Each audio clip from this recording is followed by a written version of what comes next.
அனைவருக்கு அஸ்ஸலாமு அலைக்கும். காலத்தை வென்ற இஸ்லாம் என்ற இந்த தொடர் நிகழ்ச்சியில் ஒவ்வொரு சனிக்கிழமையும் இஸ்லாத்தின் கொள்கைகள், கோட்பாடுகள், அதனுடைய சட்டத்திட்டங்கள் அனைத்துமே எக்காலத்திற்கும் பொருந்தக்கூடியதாக, அறிவுக்கு பொருத்தமானதாக, மனித குலத்திற்கு அதிகம் நன்மை செய்யக்கூடியதாக இருக்கிறது என்பதை நம்ம பார்த்து வருகிறோம். 14 நூற்றாண்டுகளுக்கு முன்னால் முகமது நபி அவர்களால் மறு அறிமுகம் செய்யப்பட்ட இந்த இஸ்லாத்தினுடைய கோட்பாடு இவையெல்லாம் அப்படி தனித்து விளங்குகிறது என்பதில் பெண்கள் குறித்த சட்டங்களையும் இஸ்லாம் பல துறைகளிலும் தன்னுடைய கவனத்தை செலுத்துகிறது என்பதையும் பற்றி இதுவரை நாம் பார்த்திருக்கிறோம். இன்றைய தினம் மனிதகுல தோற்றம், இந்த மனிதன் எப்படி உருவானான், இந்த எப்படி உருவானான் என்பதில் நம்ம எடுக்கக்கூடிய முடிவில் தான் மனிதகுலத்துடைய நன்மை அடங்கி இருக்கிறது. இந்த மனிதன் எப்படி உருவானான் என்பதை பொறுத்து அறிவியலில் ஒரு கருத்தை சொல்வதை பிறகு வைத்துக் கொள்வோம். ஆன்மீகவாதிகளால் என்ன கருத்தெல்லாம் முன்வைக்கப்படுகிறது என்று சொன்னால், மனிதன் ஒரு கடவுளுடைய தலையிலிருந்து சில பேர், தோளிலிருந்து சில பேர், தொடையிலிருந்து சில பேர், காலிலிருந்து சில பேர், சில பேர் அந்த காலில் இடம் இல்லாமல் பஞ்சமர் என்றெல்லாம் இப்படி பிரித்து வச்சிருக்கிறாங்க. இப்படி அவங்க பிறக்கிற இடத்திலேயே வித்தியாசம் இருக்கிற காரணத்தினால் மனிதர்களுக்கு மத்தியில் ஏற்றத்தாழ்வுகள் இருக்கிறது. தலையில் பிறந்தால் உயர்ந்தவராகி விடுகிறார், தோளில் பிறந்தால் அவர் அடுத்த நிலைக்கு வருகிறார் என்றெல்லாம் ஒரு கருத்தை வைக்கிறார்கள். இது சரியா? இந்த கோட்பாடு அறிவியலுக்கு பொருந்துகிறதா? இந்த கோட்பாடு மனித குலத்துக்கு நன்மை செய்கிறதா? மனிதனை பல கூறாக பிரித்து நீ உயர்ந்தவன் தாழ்ந்தவன் என்றெல்லாம் வேறுபடுத்துவதற்கு இந்த கோட்பாடு தான் 100 கோடி மக்களுக்கும் சொல்லப்பட்ட ஒரு கோட்பாடாக இருக்கிறது. இது ஒரு பக்கம். இன்னொரு பக்கத்தில் இந்த டார்வினிஸ்டுகள்னு சொல்லக்கூடிய படிப்பாளிகள்லாம் என்ன செய்கிறாங்கன்னு கேட்டால், அது குரங்கிலிருந்து மனிதன் படைக்கப்பட்டான், மனிதன் பரிணாம வளர்ச்சியில் ஒரு செல் உயிரினமாக இருந்தது, அது டெவலப் ஆகி பிறகு கொஞ்சம் கொஞ்சமாக பல மாற்றங்கள் பல கட்டங்கள் அடைந்து கடைசியாக குரங்கு என்ற இடத்துக்கு அதிலிருந்தும் கடந்து தான் மனிதனுடைய பிறப்பு மனிதனாக மாறியது. மனிதன் என்பது தனிப்படைப்பு அல்ல, அப்படி அவன் படைக்கப்படவில்லை என்கிற ஒரு கருத்தையும் மக்கள் மத்தியில் வைக்கிறார்கள். இப்படியான கருத்துக்களுக்கு மத்தியில் இஸ்லாம் என்ன சொல்கிறதுன்னு கேட்டால், மனிதன் எல்லா மற்ற உயிரினங்கள் படைக்கப்பட்டது போலவே கடவுளால் நேரடியாக படைக்கப்பட்டான். அதில் ஒரு ஆணை மட்டும் படைத்தால் போதாது, அவனுக்கு ஜோடியாக ஒரு பெண்ணையும் கடவுள் நேரடியாக படைத்தார். கடவுள் ஒரு ஆணையும் படைத்தார், ஒரு பெண்ணையும் படைத்தார். அந்த இருவர் வழியாகத்தான் மனித குலம் பல்கி பெருகியது என்கிற ஒரு கோட்பாட்டை இஸ்லாம் சொல்லுகிறது. இந்த கோட்பாடு அறிவுக்கு பொருத்தமானதா? இந்த கோட்பாடு மனித குலத்துக்கு நன்மை செய்யக்கூடியதா? அல்லது மனிதர்கள் பல தரத்தில் பல வகையில் பிறந்தார்கள் என்று சொல்வது நன்மை பயக்கிறதா என்றால், முதல்ல நன்மை எடுத்துக்கொள்வோம். இந்த கோட்பாடு தான் மனித குலம் எல்லாமே சகோதரர்கள் என்கிற கருத்தை நிலைநாட்டுகிறது. ஒரு தாய் தந்தைக்கு பிறந்தவர்கள் அவங்க என்ன மாதிரி தோற்றத்தில் இருந்தாலும், எந்த மாதிரி கொள்கை கொண்டவர்களாக இருந்தாலும் அவர்களுடைய சகோதரத்துவம் மாறுமாட்டா மாறாது. ஒரு தாய் தந்தை இருக்கிறார்கள், அவங்களுக்கு ஒரு 10 பிள்ளை இருக்கிறது. ஒரு பிள்ளை கண்ணுங்கரையர் என்று இருக்கிறான், ஒரு பிள்ளை நல்ல சகப்பாக இருக்கிறான், ஒரு பிள்ளை அறிவாளியாக இருக்கிறான், ஒரு பிள்ளை முட்டாளாக இருக்கிறான், ஒரு பிள்ளை திறமைசாலியாக இருக்கிறான், ஒரு பிள்ளை கொஞ்சம் ஊனமாக இருக்கிறான், ஒரு பிள்ளை ஒரு குறிப்பிட்ட கட்சியில் இருக்கிறான், இன்னொரு பிள்ளை வேறு கட்சியில் இருக்கிறான். இப்படியாக ஒருத்தனுக்கு 10 பிள்ளை இருந்தாலும் இவங்க எல்லாம் சகோதரர்கள் என்பது மாறுமா? அவங்க எந்த கொள்கையில் இருந்தாலும் எந்த கோட்பாட்டில் இருந்தாலும் நமக்கு அந்த அண்ணன் தம்பி அவங்க 2 பேரும் உறவினர்கள் என்கிற ஒரு கோட்பாடு மாறவே மாறாது. அப்போ ஒரு தாய் தந்தைக்கு பிறந்தார்கள் என்கிற அந்த ஒரு விஷயத்தின் மூலமாக மனித குலத்துக்கு என்ன கிடைக்குதுன்னு கேட்டால், ஒரு முஸ்லீம் இருக்கிறான், முஸ்லீம்கள் மாத்திரம் நாங்கள் தனி இனம்னு அவன் சொல்லிக்கொள்ள முடியாது. ஒரு முஸ்லீம் ஒரு இந்துவையும் அந்த ஆதாமுடைய மகன் என்று நம்ப வேண்டும், ஒரு கிறிஸ்தவரையும் அந்த ஆதாமுடைய வழித்தோன்றல் என்று நம்ப வேண்டும். ஒரு கடவுள் மறுப்பாளரையும் ஆதாமுடைய வழித்தோன்றல் என்று நம்ப வேண்டும். தன்னையும் ஆதாமுடைய வழித்தோன்றல் என்று நம்ப வேண்டும். இப்போ நம்ம எல்லாருமே இந்த உலகத்தில் வாழ்கிற அத்தனை மொழி பேசுகிற அத்தனை நாட்டைச் சேர்ந்த அத்தனை கலாச்சாரங்களை கொண்ட அத்தனை மதங்களைச் சேர்ந்த அத்தனை சாதிகளைச் சேர்ந்த யாராக இருந்தாலும் சரி, அனைவருமே அந்த ஒரே தாய் ஒரு தந்தையிலிருந்து தான் பிறந்தார்கள் என்கிற ஒரு கோட்பாட்டை இஸ்லாம் சொல்லுகிறது. இது குர்ஆனில், இதாவது முஸ்லிம்கள் இப்போ நவீன காலத்துக்கு ஏற்றவாறு இப்போ உண்டாக்கி சொல்கிறார்கள் என்று நீங்கள் கருதிவிடக்கூடாது. திருக்குர்ஆனில் நீங்கள் புரட்டி பாருங்கள், 49வது அத்தியாயத்தில் 13வது வசனத்தில் சொல்லப்படுகிறது, யா அய்யுஹன்னாஸ், மனிதர்களே, இன்னா ஹலக்னாக்கும் மின் தக்கரிம் வ உன்சா, உங்களை ஒரு ஆண் ஒரு பெண்ணிலிருந்து படைத்தோம். இறைவன் மனிதர்களை அழைத்து பேசுகிற விதமாக இந்த வசனத்தில் சொல்லப்படுகிறது. மனிதர்களே, உங்களை ஓர் ஆண் ஒரு பெண்ணிலிருந்து நாம் படைத்திருக்கிறோம். உங்களை கிளைகள் கோத்திரங்களாக நாங்கள் ஆக்கியிருப்பது ஒருவரை ஒருவர் வேறுபடுத்தி அறிந்து கொள்வதற்குத்தானே தவிர உயர்வு தாழ்வு கற்பிப்பதற்கு அல்ல. பல கிளைகள் இருக்கும், பல கோத்திரங்கள் இருக்கும். இவர் தமிழர், அவர் அரபியர், இவர் அந்த கோத்திரம், இவர் இந்த கோத்திரம் என்றெல்லாம் சொல்லிக்கொள்ளலாம். எதுக்கு சொல்லிக்கொள்ளலாம்? இந்த கோத்திரம் உயர்வு, அந்த கோத்திரம் தாழ்வு என்று சொல்லிக்கொள்ளக்கூடாது. இவர் அந்த கோத்திரத்தை சேர்ந்தவர் என்று சொன்னால் பளிச்சென்று அவரை நம்ம அடையாளம் கண்டுகொள்ள முடியும். இந்த தெருவை சேர்ந்தவர் என்று சொன்னால் அடையாளம் கண்டுகொள்ள முடியும். ஒரே பேரில் 10 பேர் இருப்பாங்க. இந்த மாதிரி நீங்கள் அடையாளம் கண்டுகொள்வதற்காகத்தான் இந்த கிளை கோத்திரங்களை தவிர உயர்வு தாழ்வு கற்பிக்க முடியாது. ஒரு தாய் தந்தைக்கு பிறந்தவர்கள் எப்படி பிறப்பால் ஒருத்தன் உயர்ந்தவனாக, பிறப்பால் ஒருத்தன் தாழ்ந்தவனாக எப்படி ஆக முடியும்? ஒரு தாய் தந்தைக்கு தானே பிறந்திருக்கிறாங்க. அப்போ இன்ன அக்கிரமக்கும் இந்தல்லாஹி அத்காக்கும், உங்களில் சிறந்தவர் யார் என்று சொன்னால் யார் கடவுளுக்கு அஞ்சிருந்தா என்ன அர்த்தம்? அவன் தடை செய்தவைகளெல்லாம் தடுத்து கொண்டு, குடிக்காமல், மோசடி செய்யாமல், விசாரணை செய்யாமல், அநியாயம் பண்ணாமல், ஏமாத்தாமல், இப்படி உலகத்தில் வாழ்வதுதான் இறைவனை பயப்படுறதுக்கு அர்த்தம்.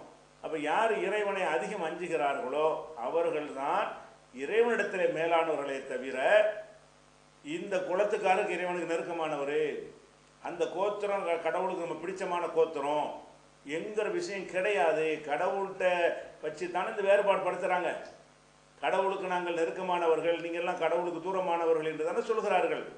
இஸ்லாம் சொல்லக்கூடிய கடவுள் என்ன சொல்கிறார் என்று கேட்டால், இன்ன அக்கிரமக்கும் இந்தல்லாஹி, அதே வசனத்தில் நான் வாசித்த அந்த 49வது அத்தியாயம் 13வது வசனத்தில் தான் இது இருக்கிறது. இன்ன அக்கிரமக்கும் இந்தல்லாஹி அத்துக்காக்கும், அல்லாஹ்விடத்தில் உங்களில் கண்ணியமானவர் யார் என்று கேட்டால் உங்களில் யார் அஞ்சு நடக்கிறார் அவர் தான். அது எந்த குலத்தில் பிறந்துட்டு போகிறான். 5 ஒழுங்காக நடக்கிறானா அவன் நல்லவன், 5 நடக்கலையா அவன் கெட்டவன். அவனுடைய செயல்களால் நடத்தைகளால் அவனுடைய உயர்வு தாழ்வு தீர்மானிக்கப்படணுமே தவிர பிறப்பினால் கிடையாது. ஒருத்தன் படிச்சிருக்கிறானா படிக்காதவன்ட சிறந்தவன் சொல்லிட்டு போங்க. ஒருத்தன் நல்லா பாடுபட்டு உழைக்கிறானா உழைக்காதவனை விட அவன் சிறந்தவன் என்று நீ செய்ய சொல்லிட்டு போங்க.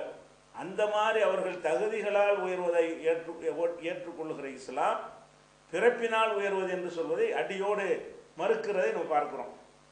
இதே மாதிரி நபிகள் நாயகம் ஸல்லல்லாஹு அலைஹி வஸல்லம் அவங்க இதை சொல்வதோடு மாத்திரம் இல்லாமல் அதை நடைமுறைப்படுத்துகிறாங்க. ஒவ்வொரு கட்டத்திலும் நடைமுறைப்படுத்துகிறார்கள். மனிதர்கள் எல்லாருமே சகோதரர்கள் தான் என்பது எப்படி நடைமுறைப்படுத்துகிறாங்க? ஒவ்வொரு நாளும் 5 நேரம் நாங்கள் பள்ளியில் தொழுகிறோம். வெள்ளிக்கிழமை சிறப்பு தொழுகை தொழுகிறோம். வருடத்திற்கு ஒரு தடவை ஹஜ்ஜி என்ற மக்காவுக்கு சென்று உலக மக்கள் எல்லாம் திரளக்கூடிய மாபெரும் மாநாட்டில் கலந்து கொள்கிறோம். இந்த வணக்கமெல்லாம் எப்படி இருக்குது என்று சொன்னால், தோளோடு தோள் வரிசையாக ஒட்டி நின்று கொண்டு தொழுவார்கள். வெள்ளையனுக்கு பக்கத்தில் கருப்பன், கருப்பனுக்கு பக்கத்தில் வெள்ளையன், உயர்ந்தவனுக்கு பக்கத்தில் தாழ்ந்தவன், இப்படியாக தமிழனுக்கு பக்கத்தில் அரபியன், இந்தியனுக்கு பக்கத்தில் பாகிஸ்தானியன், இப்படி நாடு மொழி இனம் எதனாலும் எங்களுக்கு வித்தியாசம் கிடையாது.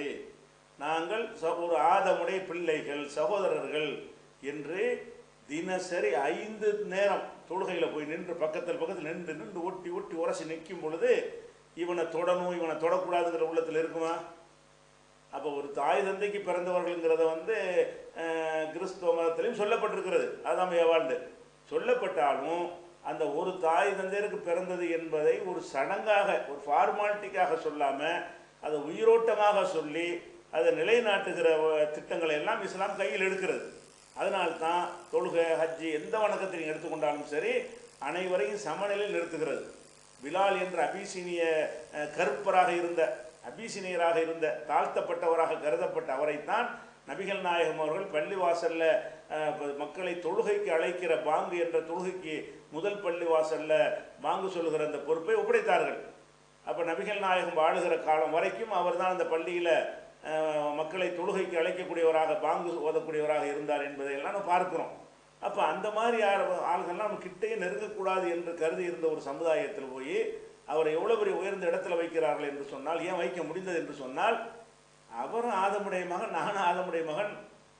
அதை விட முக்கியம் என்னென்னு கேட்டால், நபிகள் நாயகம் அவர்கள் அவர்கள் ஒரு கீழ் நிலையில் உள்ள சாதியாக இருந்து அதற்காக வேண்டி இப்படி பாடுபட்டால் கூட அவர் தன்னுடைய சாதிக்கு ஏற்பட்ட இழிவுக்காக அவர் போராடி வர்றாருன்னு சொல்லலாம். முகமது நபி அவர்கள் காலத்தில் பல படித்தரங்களை கொண்ட மக்கள் சாதிகள் இருந்தார்கள். அந்த எதிரிகளில் முஸ்லீம் அல்லாதவர்களாக இருந்தாலும் அந்த சமுதாயத்தில், அதில் முகமது நபி அவர்கள் அந்த ஒட்டுமொத்த சமுதாயத்திலேயே அவங்க தான் உயர் சாதி. அப்போ உயர் சாதியாக கருதப்பட்ட குறைஷ் என்று சொல்லக்கூடிய உயர் சாதியாக கருதப்பட்ட சமுதாயத்தில் பிறந்த முகமது நபி அவர்கள் இறங்கி வருகிறார்கள். நானும் அவரும் ஒன்றுன்னு சொல்லி, கீழே உள்ளவன் சொல்லலாம், நான் அவர் ஒன்றுன்னு அவன் சொல்லலாம். அதை மேலே உள்ளவன் ஒத்துக்கிறேன்னு, மேலே உள்ளவன் ஒத்துக்கிறாருன்னா எல்லா பஞ்சாயத்தும் நடக்கிறது. கீழே உள்ள மக்கள் ஆசைப்படுறாங்க, நம்ம எல்லாம் ஒன்றும்பாங்க. அட நீ ஒன்றுன்னு சொல்கிற மாதிரி அவனும் சொல்லணும்ல. அவன் சொல்ல மாட்டான். ஏன் சொல்ல மாட்டான்? அவன் தன்னுடைய பிறப்பை பற்றி படைப்பை பற்றி வேறு விதமாக நினைத்து கொண்டிருக்கிறான். உன்னுடைய பிறப்பை பற்றி உன்னுடைய படைப்பை பற்றி அவன் வேறு விதமாக நினைக்கிறான். எப்படி உன்னை அவன் சமமாக ஆக்குவான்? அப்போ இஸ்லாம் என்ன பண்ணுதுன்னு கேட்டால், ரெண்டு பேருக்கு ஒரே மாதிரி தான் சொல்லுது. நீ உயர்ந்த குலம்னு நினைத்து கொண்டிருந்தா இருந்து தொலைஞ்சிட்டு போ, நீனு அவனும் ஒன்று தான். அதில் எந்த வேறுபாடும் உங்களுக்கு மத்தியில் மனிதனுங்கிற முறையில் எந்த வேறுபாடும் கிடையாது என்று சொல்கிறதை பார்க்குறோம். அதே மாதிரி நபிகள் நாயகம் அவருடைய காலத்தில் அந்த அவங்க வாழ்நாளிலே ஹஜ்ஜெலாம் செஞ்சுருக்காங்க இல்லையா? ஹஜ்ஜுங்கிற கடமை என்னன்னு கேட்டால், அதில் என்ன செய்யணும்னா, ஒரு முஸ்தலிஃபான்னு ஒரு இடம் இருக்கிறது. அந்த மைதானத்தில் போய் எல்லாரும் குழுமுவாங்க ஹஜ்ஜி செய்கிறவங்க. நபிகள் நாயகம் காலத்துக்கு முன்னாடியே இருந்து அந்த ஹஜ்ஜி இருக்கிறது. அந்த ஆபிரகாம் காலத்திலிருந்து உள்ள ஒரு கடமை. அதை நபிகள் நாயகம் அவர்கள் அங்கீகரித்து கொண்டார்கள். அந்த காபா ஆலயத்தை வழிபட வரக்கூடியவர்கள் அந்த முஸ்தலிஃபா என்கிற ஒரு இடத்துல போய் தங்கிவிட்டு அது என்ன செய்வாங்கன்னா, காபாவுக்கு வருவாங்க. இந்த முஸ்தலிஃபாங்கிற ஒரு இடத்துல தங்குறது என்னன்னு கேட்டால், தாழ்த்தப்பட்ட மக்கள் இருக்காங்க இல்லையா, நடுத்தர மக்கள் இருக்காங்க இல்லையா, அவங்க போய் தங்க வேண்டிய இடம் அரஃபான்னு சொல்லுவாங்க. உயர்ந்தவங்க குறைஷிகள் இருக்காங்கல்ல, அந்த குலத்தார் எங்கே தங்குவாங்கன்னு கேட்டால் முஸ்தலிஃபா. அதை காபத்துல்லா வழிபட வரும்போது கூட அதற்கு அந்த நேரத்தில் அவங்க தங்குற இடம் இருக்குல்ல, அந்த தங்குற இடத்தை ரெண்டாக பிரித்து வைத்திருந்தார்கள். இங்கே இருந்தால் தங்கி புறப்பட்டு வருவார்கள். அப்போ முஸ்தலிஃபா இடத்துலேருந்து வரக்கூடியவங்க யாருன்னு கேட்டால், அந்த குறைஷி என்ற உயர்ந்த குலத்தை சேர்ந்தவர்கள் தான். அங்கே வேற ஆள் கலவு பண்ண மாட்டாங்க. அவங்க கையில் தான் காபத்துல்லாவுடைய நிர்வாகமே இருந்தது, அந்த குலத்தின் கையில். அந்த மாதிரி அவங்க தங்குவார்கள். நபிகள் நாயகம் ஸல்லல்லாஹு அலைஹி வஸல்லம் அவர்களுக்கு அல்ல இறைவன் என்ன கட்டளையிடறான்னு கேட்டால், நீங்கள் அந்த உயர் சாதிகள் தங்குவாங்கள அந்த இடத்துல நீங்கள் போய் தங்கிறாதீங்க. நீங்கள் எல்லாருமே ஒடுக்கப்பட்ட மக்கள் தங்குறதுக்குன்னு ஒதுக்கி வச்சுக்கிறான்ல, அங்கே போய் தங்குங்க. சும்மா அஃபீது மின் ஹைஸ் அஃபாதன் நாஸ், மக்கள் எல்லாம் எங்கே தங்கி அங்கிருந்து புறப்படுகிறார்களோ அங்கேருந்து புறப்படுங்கள். இந்த முக்கியஸ்தர்களுக்குன்னு ஒதுக்கப்பட்ட அதில் போய் தங்காதீங்க என்று அதை உடைச்சி 2வது அத்தியாயத்தில் 199வது வசனத்தில் இது நீங்கள் பார்க்கலாம். அப்போ இந்த சமத்துவத்தை எப்படி காட்டுறாங்கன்னு கேட்டால், அதாவது இந்த உயர்ந்தவர் தாழ்ந்தவர்கள் இங்கே உடைச்சி எறிகிறாங்கன்னு கேட்டால், இவன் எதை தாழ்ந்தவர்களுக்குன்னு ஒதுக்கி வச்சிருக்கிறானோ அதில் போய் நான் போய் தங்குவேன். எல்லாரும் தங்கணும். இன்றைக்கி எல்லாமே அரஃபாவில் தங்குறோம். இஸ்லாம் யார் ஹஜ்ஜுக்கு போனாலும் சரி, அனைத்து மக்களும் கூட வேண்டிய இடம் என்னவா இருக்கிறது? முகமது நபி வருவதற்கு முன்னாடி அவர்கள் கூடுகிற இடமே என்னவா இருக்கும்னு கேட்டால், உயர்ந்தவர்கள் ஒரு இடம், தாழ்ந்தவர்களுக்கு ஒரு இடம். இந்த சம்பவத்தை நீங்கள் புகாரிங்கிற ஹதீஸ் நூலில் தமிழாக்கம்லாம் வந்திருக்கு, நீங்கள் பார்த்துக்கொள்ளலாம். 4520 புகாரியில் 4520 என்று நீங்கள் ஆங்கிலத்தில் பார்க்கலாம், தமிழில் பார்க்கலாம். அதில் இந்த சம்பவமே இருக்கிறது. அவர் தங்களை உயர்ந்தவர்களாக நினைத்து கொண்டு அங்கேருந்து புறப்படுவார்கள்.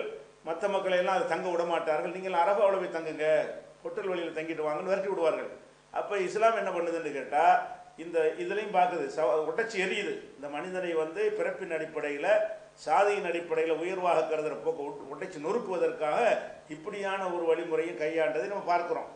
அதே மாதிரி நபிகள் நாயகம் அவர்கள் தம்முடைய இறுதி ஹஜ்ஜில் ஒரு உரை நிகழ்த்தப்படும். அப்போ நபிகள் நாயகம் மாற்றிய அந்த இறுதி பேருரை வந்து வரலாற்று சிறப்புமிக்க உரை. அவர்கள் 23 ஆண்டு காலம் அவர்கள் இறை தூதர் என்று 40 வயசில் அறிமுகம் செய்து 63 வயசு வரைக்கும் பிரச்சாரம் செய்தார்கள். அந்த 23 ஆண்டுகளில் அவர்கள் செய்த ஒட்டுமொத்த பிரச்சாரத்தையும் சாறு பிழிந்து அந்த உரையில் கொடுத்தார்கள். ஒட்டுமொத்த 23 சொன்ன சாராம்சத்தை அந்த இறுதி பேருரையில் சொன்னார்கள். அதில் சொன்ன ஒரு முக்கிய அம்சம் என்னன்னு கேட்டால், லா ஃபல்லி அரபியின் அல் அஜமியின், அரபு மொழி பேசுகிற எவருக்கும் அரபு மொழி பேசாத மற்றவரை விட எந்த சிறப்பும் கிடையாது. அதே மாதிரி கருப்பரை விட வந்து வெள்ளை இருக்கு சிவப்பாக இருக்கிறவருக்கு எந்த சிறப்பும் கிடையாது என்று பகிரங்கமாக டிக்ளேர் பண்ணினார்கள். இன்னும் சொல்ல போனால் அந்த அரபியர்கள் தங்களை ரொம்ப உயர்ந்தவர்கள் என்று கருதி கொண்டிருந்தார்கள். அவங்ககிட்டே போய் நீ வசந்தவன் கிடையாது, உன் பாஷையை பேசாத வேற மக்கள் இருக்காங்க, அவங்க தாழ்ந்தவங்களும் கிடையாது, நீயும் அவர்களும் சமம்தான் என்று யார்கிட்ட சொல்றாங்க? அந்த மக்கள்கிட்ட, மொழி வெறி பிடித்த மக்கள்கிட்ட சொல்றாங்க. தன்னுடைய தாய்மொழியும் அரபி தான், அப்படி இருந்தும் சொல்கிறார்கள். அவர்களுக்கு அருளப்பட்ட குர்ஆன் அரபியில தான் இருக்கிறது. அப்படி இருந்தும் சொல்கிறார்கள், அரபு மொழி பேசுறவனுக்கு வேற மொழி பேசுறவனை விட சிறப்பு கிடையாது. அப்ப இதெல்லாம் எதனுடைய மனிதகுல தோற்றத்தை பற்றி இந்த நிலைப்பாடு இருந்ததுனால தான் இதெல்லாம் முடிகிறது. எதனால் இப்படி முகமது நபிக்கு செய்ய முடிந்தது? இன்றைக்கு வரைக்கும் முஸ்லீம்கள் ஏன் இப்படி நாங்கள் நடந்து கொள்கிறோம் என்று கேட்டால், எங்கள் உள்ளத்தில் ஆழமாக பதிந்து விட்டது. ஆதம் ஹவ்வா, ஆதாம் ஏவாள், இந்த ஒரு தாய் தந்தைக்கு பிறந்த வழித்தோன்றல் தான் நாம அப்படிங்கிற ஒரு விஷயம் எங்களுக்கு ஆழமாக பதிந்து விட்டது. இதனால தான் சகோதரத்தை பேணுகிறோம். இது ஒரு விஷயமாச்சா. அது போக இந்த அறிவியலுங்கிற பேரில் டார்வின் என்பவர் ஒரு அந்த பரிணாம வளர்ச்சியை சொன்னார். அதை வந்து உலகாலம் தூக்கி பிடித்து கொண்டு கடவுள் இருக்கிறார் என்று காட்டுவதற்காக மனிதனை கடவுள் படைத்தார் என்று சொல்கிறார்கள். கடவுளெல்லாம் படைக்க கிடையாது. அது ஒரு செல் பிராணியாக இருந்து அது பல செல்லாகி பல மாறி மாறி மாறி டெவலப் ஆகி பல கட்டங்களை அடைந்து பரிணாம வளர்ச்சியில் கடைசியாக குரங்குக்கு வந்து குரங்குலேருந்து மனுஷனுக்கு வந்து விட்டது என்று ஒரு டார்வின் ஒன்று சொன்னார். இந்த கடவுள் இல்லை என்று சொல்வதற்கு உதவுற காரணத்தினால, ஆமாம் கடவுள்லாம் படைக்கலை, அப்படி தானே வந்துட்டோம் அப்படிங்கிற மாதிரி என்ன செய்கிறாங்க, அதை தூக்கி பிடித்து கொண்டு இருந்தார்கள். ஆனால் அவங்கள்ட்ட போய் இந்த முதல்ல ஒரு செல் பிராணிங்கிற அது எப்படி வந்துச்சுன்னு கேட்டால் பதில் இருக்காது. ஒரு செல் பிராணி ஒன்று இருந்துச்சு, அந்த ஒரு செல்லில் உள்ள உயிர் எப்படி வந்துச்சு? கடைசியில் ஒன்று முடிப்பீங்கல்ல, அந்த முடிச்சது எங்கேருந்து வந்துச்சு? அப்போ அது ஒருத்தன் படைச்சாங்கிறத உங்களை ஆன்சர் பண்ணவே முடியாது. அதுவாக உண்டாச்சுன்னு சொல்ல முடியாது. அப்படி சொல்வதற்கு எந்த ஒரு அறிவியல் ரீசன் சொல்ல முடியாது. அப்படியான ஒரு தத்துவத்தை சொல்லுவாங்க, சொல்லிட்டு போகிறாங்க. அப்போ இதை தான் இஸ்லாத்துக்கு எதிராக டஃப் கொடுக்குற மாதிரி சொன்னார்கள். இவர்கள் சொல்கிறது ஏற்றுக்கொண்டோம் என்று சொன்னால், இதனால் மனிதர்களுக்கு நன்மை ஏற்படுமா? குரங்கிலிருந்து மனிதன் வந்தான் என்று சொன்னால் ஒரு குரங்குலேருந்து வந்திருப்பான். ஒரு பரிணாமம் நடக்குதுன்னு சொன்னால் பல கோடி குரங்குகள் அப்படி மனிதனாக மாறி இருக்கும். அப்போ பல கோடி மனிதர்களுக்கு பிறந்தவர்கள் நாம. அப்போ நமக்குள்ள குலம் கோத்திரம் சாதிலாம் இருக்கும், நியாயம் இருக்குண்டாயிருமே. பரிணாம வளர்ச்சி தத்துவ பிரகாரம் ஏன் என்னுடைய முதல் அப்பனும் உங்களுடைய முதல் அப்பனும் ஒரே ஆள் கிடையாது? ஏன்னா ஒரே ஒரு ஜோடி குரங்கு தான் என்ன செய்யலை, மனுஷனை மாறலை, குரங்குகள் தான் மாறி இருக்கிறது. அப்போ குரங்குகள் பல கோடி குரங்குகள் இருந்து அதில் சில லட்சம் குரங்குகள் முதிர்ச்சி அடைந்து கொஞ்சம் கொஞ்சமாக டெவலப் ஆகி கடைசியில் மனிதன் என்கிற ஒரு அந்தஸ்துக்கு வந்தது என்று நீங்கள் சொல்வது உண்மையாக இருந்தால், உண்மை என்று வைத்துக் கொள்வோம். அப்படி வைத்தீர்கள் என்று சொன்னால் மனித குலத்திற்கு பல தந்தைகள் வர்றாங்களா இல்லையா? எப்போ பல தந்தை வந்து விடுகிறார்களோ, நான் பிறப்பின் அடிப்படையில் என்னை வேறுபடுத்தி காட்டலாமே. இவன் ஏன் அப்பன் என்னுடைய முதல் தந்தை வழியாக பிறந்தவன் இல்லையே, இவனுக்கு வேற அப்பன் இருப்பானே, அவனுக்கு வேற அப்பன் இருப்பானே, நான் இப்படி சகோதரன் ஆகுவேன். அப்போ இந்த டார்வின்கிற தத்துவம் வந்து இன்னைக்கு அறிவியலில் தோற்கடிக்கப்பட்டது. ரெண்டாவது விஷயம். முதல் விஷயம், இதனால் மனித குலத்துக்கு ஒரு சகோதரத்துவம் ஏற்படுமா? மனித குலம் எல்லாம் ஒன்று, நம்மளாம் அண்ணன் தம்பின்னே நினைக்கணும். ஒவ்வொருத்தரும் நம்மளை நீனும் சகோதரன் நானும் சகோதரன், உனக்கு ஒரு கொள்கை பிடிச்சி நீ இருக்கிறாய், எனக்கு ஒரு கொள்கை பிடிச்சி நான் இதில் இருக்கிறேன், அதனால நம்ம அண்ணன் தம்பி இல்லைன்னு ஆயிருமா? அப்படிங்கிற உணர்வு வர வேண்டுமானால் எல்லா மனிதர்களும் இதை ஒத்துக்கொள்ள வேண்டும். நீங்கள் எந்த மதத்தில் இருந்தாலும் சரி இதை ஒத்துக்கொள்ளணும். எப்படி? நம்மெல்லாம் அந்த ஒரு ஜோடிக்குத்தான் பிறந்தோன்னு ஒத்துக்கொள்ள வேண்டும். இப்போ டார்வினை தூக்கி பிடிச்சி எதுக்கு பண்ணுறாங்கன்னு கேட்டால், அதில் ஒரு அறிவியல் இருக்குது என்பதற்காக பண்ணலை, கடவுள் மறுப்பதற்காக பண்ணாங்க. அதில் கேட்குற கேள்விகளுக்கெல்லாம் அவங்கள்ட்ட என்ன இல்லை, ஆன்சர் கிடையாது. அந்த உருவ ஒற்றுமை வைத்து கொண்டு தான் சொன்னார்கள், சில படிமங்களை வைத்தான் சொன்னார்கள். அதுக்கு எந்த விதமான எவிடன்ஸ், அறிவியல் பூர்வமான எந்த எவிடன்ஸும் கிடையாது. பரிணாம வளர்ச்சியில் குரங்கு வந்து மனிதனாக மாறினுச்சின்னு சொன்னால், இன்னைக்கும் குரங்குகள் மனிதனாக மாறிக்கிட்டே இருக்கணும். குறிப்பிட்ட ஒரு லட்சம் வருஷத்துக்கு பிறகு மாறும் என்று சொன்னால் அந்த 1,00,000 வருஷத்தை குரங்குகள் அடைந்து கொண்டே இருக்கும். இந்த குரங்குகள்லாம் 1,00,000 அடைஞ்சிருச்சு, 1,00,000 தலைமுறை கடந்துருச்சு, மனுஷனை மாறிக்கிறேன். எந்த குரங்காவது எந்த காலகட்டத்திலேயாவது வரலாறு துவங்கின காலத்தில் மனுஷனை மாறி இருக்காண்டா? மாறல. அது பரிணாம வளர்ச்சியை தடுத்து நிப்பாட்டினது யாரு? பரிணாம வளர்ச்சி நடந்துகிட்டே இருக்க வேண்டியதானே, நிப்பாட்டினது யாருப்பா? பதில் இருக்காது. அப்போ அது ஒரு விஷயம். அதே போல் மனிதனுடைய ரத்தம் மற்ற குரங்குடைய ரத்தத்தையும் டெஸ்ட் பண்ணி பார்த்தீங்கன்னா அதுக்கு சம்மந்தமே இருக்காது. அதிலிருந்து மனுஷன் வந்தால் ரொம்ப நெருக்கமாக இருக்கணும். இன்றைக்கி அதனுடைய மரபணு எல்லாத்தையும் சோதனை பண்ணி பார்க்கக்கூடிய காலத்தில் இருக்கிறோம். மனிதனுக்கு நெருக்கமாக பன்றி போன்ற பிராணிகள் கூட நெருக்கமாக இருக்கிறது, குரங்கு பிராணி நெருக்கமாக இல்லை. இதெல்லாம் ஆய்வு பண்ணி அதிலிருந்து இது வந்திருக்க முடியாது என்பதுதான் இன்றைக்கு அறிவியல் முடிவு. அது போக இப்போ மரபணு ஆய்வில் ஈடுபட்டு மரபணு ஆராய்ச்சியில் இறங்கி மனிதன் மரபணுடைய பாடத்தை கற்றுக்கொண்டு விட்டான். இந்த ஜீனோம்ங்கிற மரபணு, அந்த மரபணுடைய ஆய்வின் மூலமாக என்ன முடிவு பண்ணுறாங்க? மனிதகுல தோற்றம் எங்கேருந்து வந்தது, எப்படி வந்தது என்று ஆய்வு செய்கிறார்கள். ஆய்வு செய்து இந்த மனிதகுல தோற்றம் எங்கே ஏற்பட்டது என்று சொன்னால், ஆப்பிரிக்காவில் உள்ள ஒரு தாய், ஆப்பிரிக்காவில் உள்ள ஒரு தந்தை, இவர்கள் வழியாகத்தான் தோன்றியதுட்டாங்க. அப்போ பரிணாமம் அவுட். இதை ஆராய்ச்சி பண்ணி மனிதகுல தோற்றம் எங்கேருந்து ஏற்பட்டுச்சு என்று சொல்லி அதை மரபணு மூலமாக அவங்க அதுக்கு சில சோதனை முறை வைத்திருப்பார்கள். அதை வளர்க்கறதுக்குரிய நேரம் எது இல்லை. அந்த சோதனைகளில் முயற்சி பண்ணி பார்க்கக்கூடிய நேரத்தில் அந்த சோதனைக்காக நம்ம இந்தியாவுக்கு கூட மதுரையில் வரைக்கும் கூட பெருமளக்கல்லர் சமுதாயத்தெல்லாம் மாதிரிகள்லாம் எடுத்துகிட்டு போனாங்க. இப்படி உலகம் முழுவதும் உள்ள மரபணுகளை எடுத்து ஆய்வு செய்து பார்க்கும் பொழுது கடைசியாக அவங்க என்ன முடிவுக்கு வந்தார்கள் என்று சொன்னால், மனிதகுல தோற்றம் ஒரு ஆப்பிரிக்க தாய், ஒரு ஆப்பிரிக்க தந்தை. ஒன்றில் முடிச்சுட்டாங்களே. பரிணாமம் இருந்தால் ஒரு ஆப்பிரிக்க தாயாக இருக்காத, லட்சக்கணக்கான ஆப்பிரிக்க தாய்களும் லட்சக்கணக்கான ஆப்பிரிக்க தந்தைகளும் குரங்குகளாக மாறி அல்லவா அங்கிருந்து வந்திருப்பார்கள். அப்போ ஒரு தாய் ஒரு தந்தைங்கிற கோட்பாடு தான் இன்னைக்கு அறிவியல் நிரூபிக்கப்பட்டிருக்கிறது மரபணு மூலமாக. அப்போ இஸ்லாம் எதை சொல்லுகிறதோ அதுதான் அறிவியலில் நிரூபிக்கப்பட்டிருக்கிறது. அறிவாளிகள் அறிஞர்கள் என்று சொல்றவங்க எதை சொன்னார்களோ அது அறிவியலால் பொய்ப்பிக்கப்பட்டு விட்டது. டார்வினிசம் என்பது முற்றிலும் புறக்கணிக்கப்பட்டு பொய்யாக்கப்பட்டு விட்டது. அது நடந்தே இருக்க முடியாது, சாத்தியமே இல்லை. அது ஊகமாக லாஜிக்காக மறுத்து கொண்டிருந்த ஒரு கட்டம் கடந்து இப்போ அறிவியலை அது மறுக்கிறது. இது கிடையாது, குரங்குலேருந்து மனுஷன் வரல, மனுஷன்லேருந்து தான் மனுஷன் வந்தான். அப்போ ஆப்பிரிக்காவுடைய தாய் தான் எல்லாத்துக்கும் மூலத்தாய் என்று சொன்னால், அந்த ஆப்பிரிக்கா தாய் எங்கேருந்து வந்தா? குரங்குலேருந்து வரலையே. குரங்குலேருந்து வந்தால் ஆப்பிரிக்க தாய்மார்கள் பல கோடின்னு சொல்லியிருக்கணும்.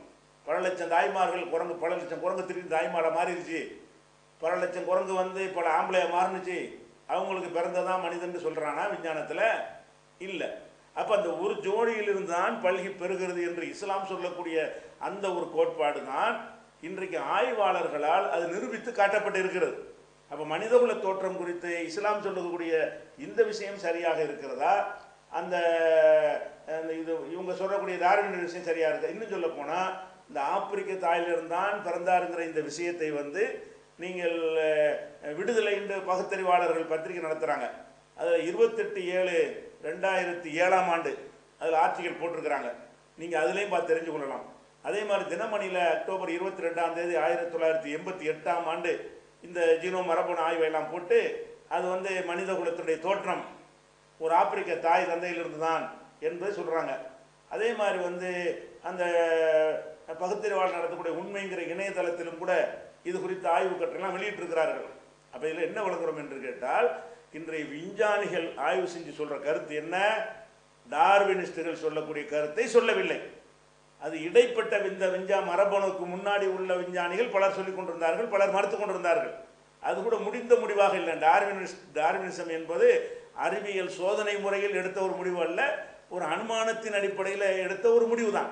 அந்த அனுமானத்தை வைத்துக்கொண்டு என்ன செய்கிறது, அது ஒரு எதற்காக ஒரு பிராணி முயற்சி பண்ணுகிறதோ அது மாதிரி அந்த தன்மை அடுத்த தரக்கு வந்துடும் அப்படின்னு என்ன செய்கிறாங்க, கடத்தி அது ஏன் ஒட்டச்சிவிங்க கழுத்து பெருசாக வந்துச்சுன்னு சொன்னால் மேலே உயரத்தில் இருந்துச்சான், அது சின்னதாக தான் இருந்துச்சான். ஆரம்பத்தில் கழுத்து எட்டி பார்த்துச்சான், முடியலையாம்.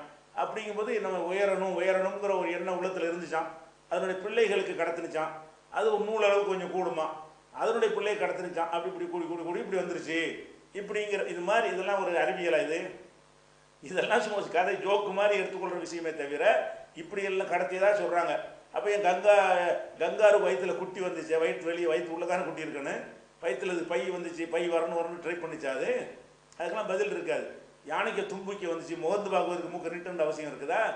அப்போ தாங்க மூக்கு நீட்டி நீட்டி மூக்கு அப்படி பெருசாக வந்துச்சு தும்பிக்க. அது படைப்புகள் பல விதமாக கடவுள் படைத்திருக்கான்னு ஒருத்தவரில் சொல்லிட்டு போகாமல் கடவுளை மறுக்கிறதுக்கு உதவுது என்பதற்காகத்தான் இதை ஏற்றி போட்டுருக்கிறார்களே தவிர அது எந்த ஒரு அறிவியலும் கிடையாது. இப்போ அடிப்படை என்ன விஷயம்னு கேட்டால், உலக மனிதர்களை பறித்து நீ இந்துவாயிரி, முஸ்லீமாரி, கிறிஸ்தவனாரி, நாத்திகனாரி, பௌத்தனா இருந்து எந்த மதத்துக்காரனா கூட இருந்துட்டு போ, எந்த மொழி பேசணும்னா இருந்துட்டு போ, எந்த சாதியாக இருந்துட்டு போ, நீங்கள் எல்லாம் பல இனம் கிடையாது, ஒரு இனம். தமிழன் ஒரு இனம், மலையாளின்னு ஒரு இனம் என்று சொல்லி மனிதன் கூறு போட்டுக்கொண்டு ஒரே அறிவாளியாக இருக்கிறான், ஒரே மாதிரி மூளை தான் இருக்கிறது, எல்லா தன்மைகளும் ஒரே மாதிரியா இருக்கிறது. இந்த மொழி பேசுகிற வச்சு நான் ஒரு இனம் நீ ஒரு இனம்ங்கிறான். அது எப்படி நான் ஒரு இனம் நீ ஒரு இனம்னு வரேன்? மொழிங்கிறது வந்து பிறகு மனுஷன் ஒட்டிக்கிறதா? பிறக்கும் போது குழந்தையா இருக்கும்போது அவனை பேசினானா? அது இனம்னு அதில் இருக்கணுமா இல்லை? பேசிக்க அவன் பிறக்கும்போது என்னவோ அவன்கிட்ட இருந்துச்சு, அதுதான் இனத்துக்கு அடையாளமாக இருக்கும். அப்போ மொழினால ஒருத்தன் இனம்னு வர முடியுமா? அப்போ இந்த இனம், நிறம், குலம், கோத்திரம், இந்த மாதிரி சாதி பிரிவு அப்படிலாம் பிரிஞ்சிருக்கிறோமே, இதெல்லாம் வந்து நம்ம கற்பனையாக உண்டாக்கி கொண்டதுதானே தவிர ஒரு இனம்தான் உண்டு. உலகத்தில் மனித இனம் மட்டும்தான் இருக்கிறது. மனிதனுக்குள் பல உட்பிரிவுகள் இருக்கலாம், அது அடையாளம் காண்பதற்காக, உயர்வு தாழ்வு கற்பிப்பதற்காக இல்லை. இப்போ நீங்கள் சிந்தித்து பார்க்கணும், இந்த கோட்பாடு உலகத்துக்கு நல்லதா, அல்லது மனிதன் வந்து எப்படி குரங்குலேருந்து வந்தான், ஒவ்வொருத்தனுக்கும் ஒவ்வொரு அப்பன் அப்படிங்கிறது நல்லதா, அல்லது நீ தலையிலேருந்து ஒருத்தர் காலிலேருந்து வந்தான் என்று சொல்லி மனிதனை வந்து தீண்டத்தகாதவன் எட்டத்தில் நிப்பாட்டி வைக்கிற கொள்கை சிறந்ததா? எது உலகத்துக்கு நல்லது, எது மனுஷனுக்கு நல்லது, எது இன்னைக்கு இருக்கிற தீண்டாமையெல்லாம் குழி தோண்டி புதைப்பதற்கு ஏற்றது? எந்த நம்பிக்கையை மனிதகுலம் ஏற்றுக்கொண்டால் உலகம் சேமமாக இருக்கும், மனிதனுக்கு மத்தியில் ஒரே மாதிரியான சமத்துவம் நிலவும் என்று சிந்தித்து பார்த்தீர்கள் என்று சொன்னால், இஸ்லாம் சொன்ன அந்த ஒரு தாய் தந்தையிலிருந்து தான் நீங்கள் படைக்கப்பட்டீர்கள் என்ற அந்த கோட்பாடு தான் காலத்தை வென்றதாக, அறிவுக்கு ஏற்றதாக, மனித குலத்துக்கு நன்மை பயக்கக்கூடியதாக இருக்கிறது என்பதை விளங்கிக் கொள்வீர்கள் இன்ஷா அல்லாஹ். நான் அடுத்த வாரம் வேற ஒரு தலைப்பை பார்ப்பேன்.